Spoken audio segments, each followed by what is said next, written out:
Assalamualaikum warahmatullahi wabarakatuh. Alhamdulillahirrahmanirrahim. Wassalatu wassalam ala rasulillah Muhammad sallallahu alaihi wasallam wa ala alihi washabi ajma'in amma ba'd. Anak-anakku sekalian, yang alhamdulillah pada kesempatan ini kita semuanya bisa melaksanakan kegiatan atau aktivitas seperti biasanya.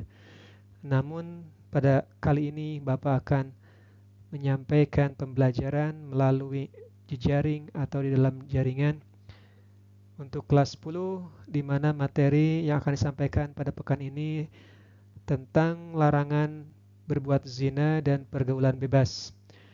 Yaitu materinya mencakup Quran Surat Al-Isra ayat 32 dan Surat An-Nur ayat 2. Yang menjadi pembahasan pada kali ini khususnya dalam mengidentifikasi hukum bacaan tajwid yang terdapat dalam Surat Al-Isra ayat 32 dan Surat An-Nur ayat 2. Namun sebelum langkah kepada pengidentifikasian, marilah kita untuk menyimak dulu bacaannya supaya tidak ada kekeliruan, dan harapan Bapak juga kalian mampu dengan membaca secara baik sesuai dengan ilmu tajwidnya. Untuk itu silakan kepada Ananda Anda semuanya bisa untuk membuka kitab sucinya atau kitab Al-Qur'annya baik langsung ataupun melalui media gadget, ataupun bisa untuk melihat langsung apa yang Bapak tayangkan dalam bentuk video ini.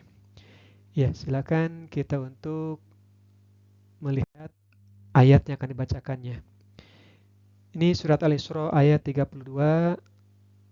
Silakan kita baca bersama-sama, ikuti apa yang Bapak bacakan dengan penuh keikhlasan dan kekhusyuan. أعوذ بالله من الشيطان الرجيم بسم الله الرحمن الرحيم ولا تقربوا الزنا إنه كان فاحشة إنه كان فاحشة وساء سبيلا Sadaqallahul azim. Yang artinya wallahu a'lam bil muradi, dan janganlah kalian untuk mendekati perbuatan zina, karena sesungguhnya perbuatan zina itu suatu pekerjaan yang sangat keji dan suatu jalan yang teramat buruk. Surat Al-Isra ayat 32. Setelah kita membacakannya, kemudian menerjemahkannya secara harfiah, insya Allah mungkin dalam pembahasan yang Bapak sampaikan tadi, kita untuk mengacu kepada pengidentifikasian hukum bacaan tajwid pada ayat ini. Perhatikan apa yang akan Bapak garis bawahi bacaan tajwidnya. Yang pertama pada ayat Al-Isra ayat 32 ini, yang pertama ada bacaan la. Lihat la yang diarsir merah. La dibacanya itu panjang. Ya, la. Nah, yang namanya panjang berarti apa hukumnya? Ya, mad. Ya, mad. Setiap yang dibaca panjang itu mad. Tetapi, mad ini memiliki beberapa macam atau beberapa jenis. Ada yang pertama itu mad asli atau mad far'i. Dari mad asli atau mad far'i ini satu saja, tidak menjadi beranak atau tidak memiliki turunan. Yang keduanya itu adalah mad far'i. Mad far'i artinya bercabang atau memiliki turunan. Jadi asal mad itu hukumnya dua. Yang pertama mad asli atau mad tabi'i. Yang keduanya adalah mad far'i. Mad asli tetap satu, tidak memiliki cabang atau memiliki turunan. Sedangkan yang kedua yaitu mad far'i. Mad far'i artinya memiliki turunan. Nah, ini kebetulan la ini hukum bacanya adalah mad tabi'i atau mad asli. Dengan dibaca panjang harokatnya adalah 2 harokat. atau satu alif. Mad tabi'i hurufnya apa yang sudah diketahui oleh kalian mungkin sebelumnya, yaitu ada 3 hurufnya. Yang pertama alif, waw, kemudian ya. Nah, di sini yang menjadi huruf madnya adalah alif. Jika alif itu khusus untuk harkat yang fathah sebelumnya. Paham ya? Nah, jika untuk yang berharkat domah, pasti huruf madnya adalah waw. Kemudian apabila di akhirnya ada huruf iya, madnya pasti sebelumnya akan berharkat kasroh. Semuanya hukum bacanya 2 harokat panjangnya. Nah, kalimat yang kedua bisa dilihat oleh kalian tako. Tak ini dikasih tanda merah, ini memantul bacanya. Apa yang mantul itu? Ya, itu adalah qalqalah. Qalqalahnya di sini hukumnya qalqalah sugro. Qalqalah sugro bisa juga disebut qalqalah asliyah. Yang menjadi tanda qalqalah sugro adalah huruf qalqalahnya sukun atau mati. Kenapa tadi disebut qalqalah asliyah? Sebab huruf qalqalahnya sukun atau mati dalam keadaan yang sebenarnya atau asli, bukan karena baru.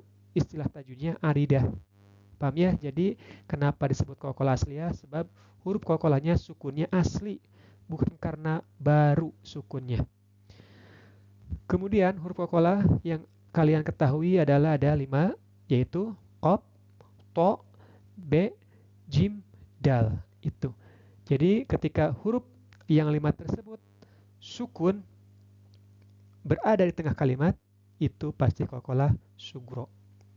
Yang kedua atau yang ketiga selanjutnya, lihat yang di arsir merah, yaitu ro. Ro. Hukum bacaan ro di sini hukumnya adalah ro tabhim. Paham ya? Ro tabhim. Sebab ro-nya fathah, sebelumnya ada huruf yang bertanda sukun. Hukum bacaan ro itu terdiri daripada tiga macam. Bisa dibaca tabhim, boleh tarkik, yang ketiganya adalah jawazul wajihain. Nah, di sini kebetulan ro-nya tabhim. Yang selanjutnya tajwid yang keempat. Lihat. Buz. Buz, bukan bul dibacanya, tapi buz. Ini hukumnya apa namanya? Iya, ini namanya alif lam syamsiyah. Alif lam syamsiyah atau disebut juga idgham syamsiyah. Kenapa disebut idgham syamsiyah? Sebab alif lamnya tidak dibaca jelas, langsung diidghamkan, dimasukkan kepada huruf zai. Huruf zai atau huruf syamsiyah. Nah, berarti ini zai ini termasuk salah satu huruf syamsiyah. Paham ya? Jadi alif lam syamsiyah nama lainnya adalah idgham syamsiyah. Kemudian yang selanjutnya na dibaca panjang. Ini dibaca panjang. Hukum bacanya adalah mad. Iya, mad jaiz munfasil. Kenapa mad jaiz munfasil? Sebab lihat setelah mad menghadapi hamzah atau alif dalam 2 kalimat atau terpisah. Arti munfasil ialah terpisah. Apa yang terpisahnya? Ini huruf hamzah atau alif dari huruf mad. Untuk bacaan panjang harokatnya adalah yang pertama boleh 2 harkat, boleh 4 harkat, dan yang terakhir yang paling panjang adalah 5 harokat. Jadi ada 3 macam panjang bacaannya. Boleh 2 harkat silahkan, 4, yang terpanjang adalah 5 harokat. Itu mad jaiz munfasil.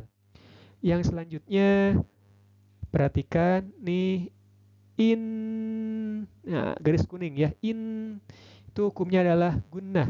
Gunnahnya gunnah asliyah. Kenapa gunnah asliyah? Sebab huruf gunnah itu ada 2 nun dan mim yang bertasydid.